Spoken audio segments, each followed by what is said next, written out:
আলু বাগুন কত করে কেজি? আর বাগুন আম্মা বেহাকে? আমার তো বাবু নিরাপত্তা না। আলু হচ্ছে 50 টাকা কেজি, বাগুন 40 টাকা কেজি। তুই যে ওই দোকান থেকে গরম মশলা নিয়ে আয়। আর আঙ্কেল সপ্তাহে 1 কেজি করে দেন।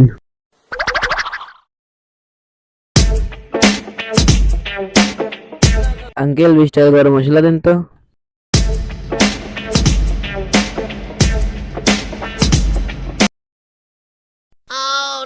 না তো এই মশলা তো গরম না। পাগল ছাগল কি বলে? গরম মশলা গরম থাকে নাকি? আরে ঠান্ডা থাকে। দোকানদার কি আমার পাগল পাইছে নাকি? ঠান্ডা মশলা নেবো না আমি, ঠান্ডা মশলা নিলে ভাই আমার মারবি না। আঙ্কেল কয় টাকা হয়েছে? ভাই গরম মশলা পাই নাই। এত বড় বাজারে কোনো দোকানে পাইস নাই তুই? পাইছিলাম এক দোকানে, দোকানদার দিছিল, আজ দেই ঠান্ডা, আমি আনি নাই। শালার বলদ, গরম মশলা কি ঠান্ডা হয়? আনলি পরেও মারতে, আনি নাই তাও মারলে। ধরো টাকা নাও, তুমি নিয়ে আসো গা। হুমন্দি কয় কি রে?